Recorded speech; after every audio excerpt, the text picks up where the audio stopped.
What's up? Tonight we have another bulletproof dispute letter training, and we're going to find out what's wrong with this letter because you need to be able to look at your letter and figure out how you can increase your ability and probability of getting results. So let's get right to this. And what I want for you to do is use the comment section to tell me how you would change this specifically.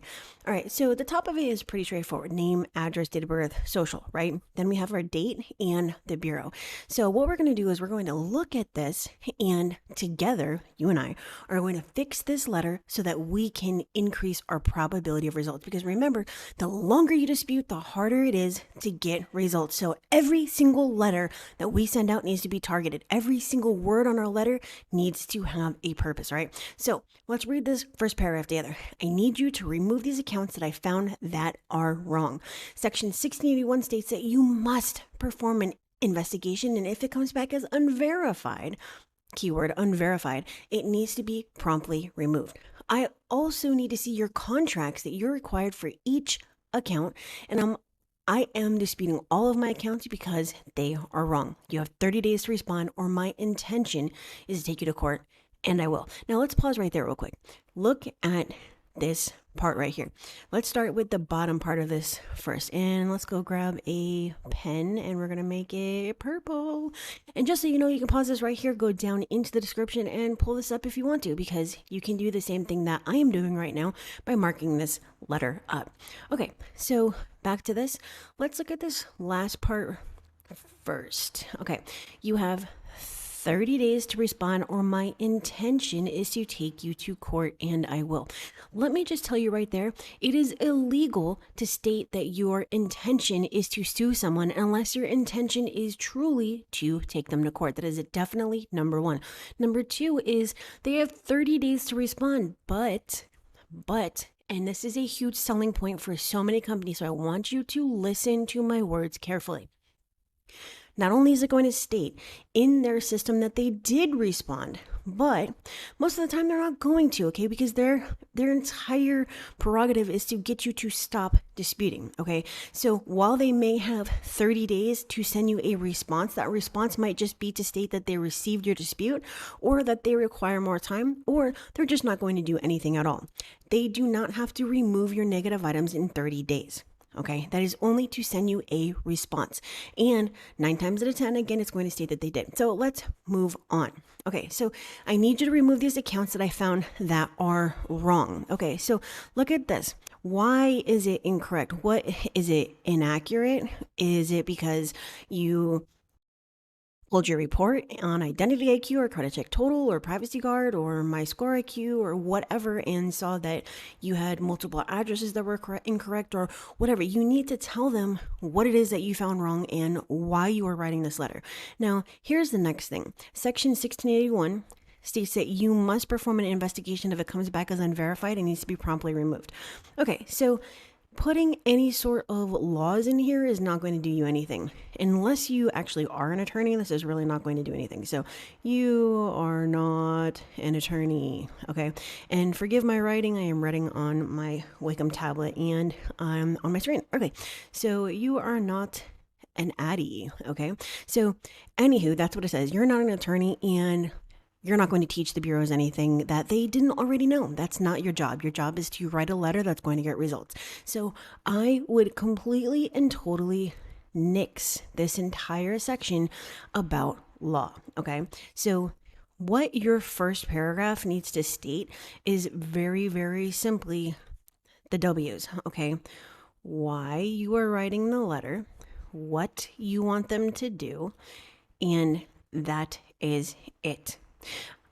I found negative items on my credit report that are reported inaccurately, and I would like for you to investigate them. Here are the accounts. That is the bare bones that need to be in that first paragraph. You should not be putting any laws in here. You should not be stating you're going to sue them. You shouldn't be doing any of that stuff, okay? So we're going to take all this stuff out, and obviously that just leaves, I also need to see your contracts that you're required for each of these accounts. Now, let's pause right there as well. Now, most people think that Section 609 has to do with contracts. And I might get some hate comments on here, but I know what I'm talking about. This is what I've been doing for almost 11 years professionally. And Section 609 has absolutely nothing to do with contracts and everything to do with the consumer disclosure. The consumer disclosure is literally your credit report. That thing that you see when you sign up for Identity IQ, that is your consumer disclosure. And it includes a summary of your negative items and your positive items and your on time and late and all that kind of stuff, right? So when you are using Section 609, you are literally stating that you want them to remove negative items from your credit report because you have the ability by law to request your credit report. What? That makes absolutely no sense, okay? And you could say what you want, all that kind of stuff, but if you took 2 seconds to just go look this up yourself, you would say, oh my God, I've been doing this wrong this entire time. Now, that's okay, because guess what? There is a way to remove these, and that is by using factual-based disputes, and we're going to look at the JERO formula again, and we're going to go and write out how your dispute reasons should be reported using the action, justifier, element, reason, and facts, okay? So let's go back up here. We're going to get rid of this part as well. And as you can see, that literally just leaves, I need you to remove these accounts that I found that are wrong, and we're going to correct that too. I would like you to remove these accounts that are reported inaccurately. And again, I am writing on my screen. This is a totally different Wiggum tablet. So the last time that I did this, obviously my writing was a little bit better on here. So again, I apologize. That says inaccurately, okay? And we can even, yeah, let's just leave that. So we're gonna just put the word inaccurately on here. Inaccurately. I found there are inaccurate. Sorry. Inaccurate and need to be removed, okay? So that's literally all you have to do. So this wrong should say inaccurate. Now, here's the part where we talk about our accounts, okay? So let's just, you know what? Let's go and put another one right here. So your first paragraph should literally just say, I would like for you to investigate these inaccurate items and remove them from my credit report. That's it. That's what your first paragraph should say. Now let's go and grab the pen again, and we're going to choose green. Okay, so here's another thing. When you are disputing your actual accounts, let's just say for American Express, okay? Now, Section 609 courses and templates tell you to use the word unverified. You're not going to use unverified. Metro 2 says inaccurate, okay? The bureaus only care about inaccurate negative items, and that is the reason that's going to be removed, okay? What we're going to do is we are going to nix the unverified.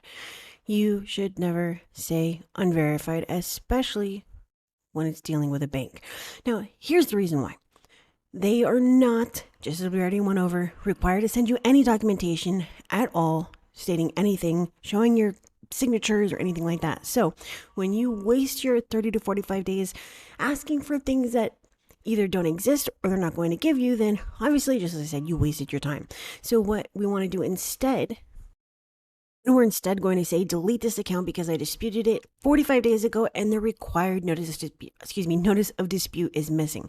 Now, if you don't know what that is, Section 623 states that when you dispute an account, the bureaus and the creditors actually are required within 30 days from the date they received your dispute to enter a notice letting other furnishers know that you disputed the account. So if it's not there, it's a violation of Section 623 and the account must be removed.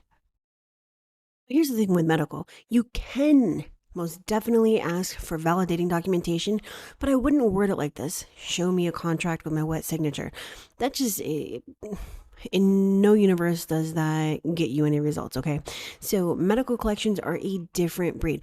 What you want to do is, and you can go check out my other videos on the validation of debt method. There are 4 letters in this series for the collector directly, but you want to reach out to the actual collector as long as it is not a debt buyer like Portfolio Recovery or Midland or whatever. And you're going to ask for these validating documentation or this validating documentation directly from them.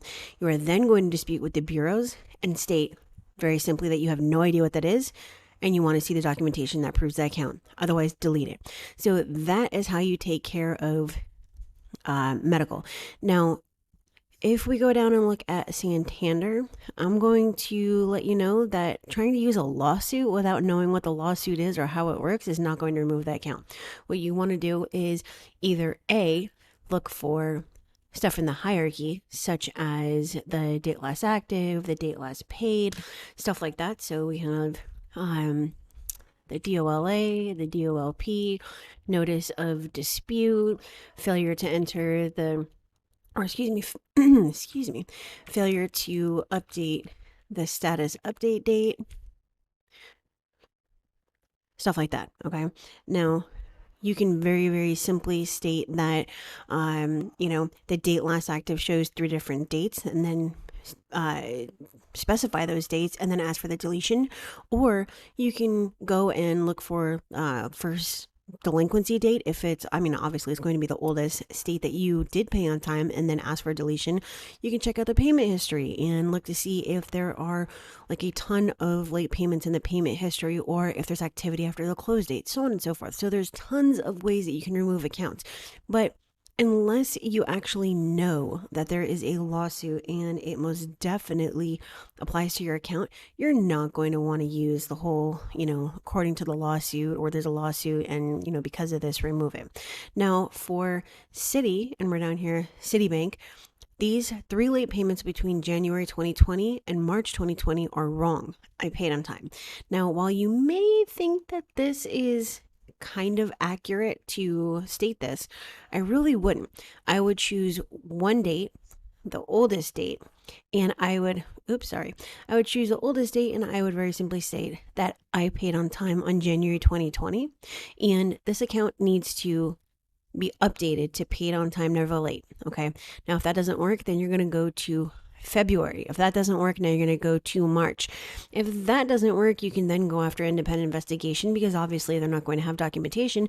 And one thing that you want to know for late payments, and I'm going to type this out so you can actually see it, is going to be a bank statement belonging to the data furnisher proving timeliness. And obviously they are not going to provide this documentation to you. It's confidential. Would you just give your bank statement to anybody? No, obviously you're not going to. So because of this, it means that late payments cannot be legally verified, and therefore the account needs to be updated to paid on time, never late. Now, this may be a little bit convoluted, it might be kind of confusing, but I promise you this is magic. I use this all the time.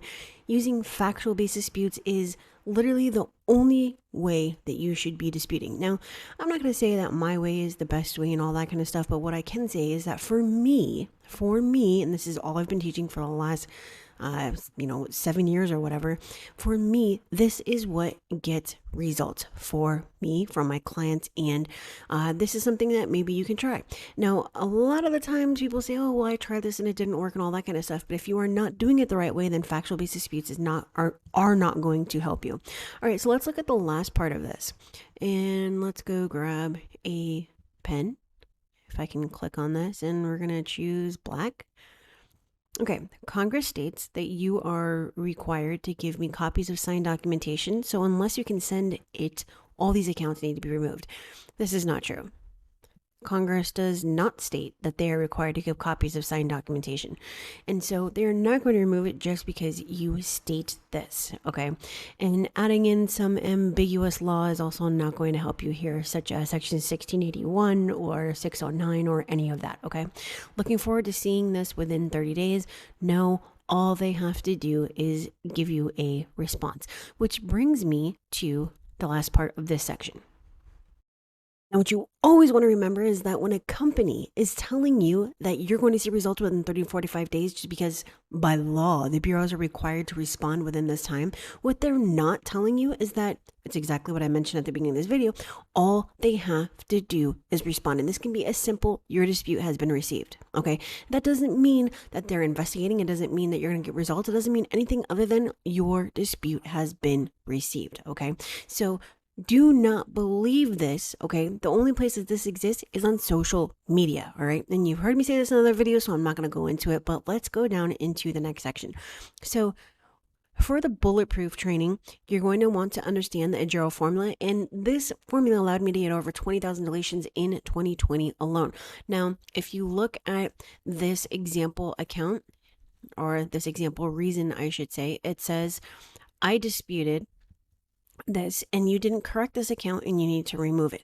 Well, unfortunately, there's only an action. So the action is to delete it, meaning to remove it. There's no justifier, meaning because you're not telling them why the account isn't correct.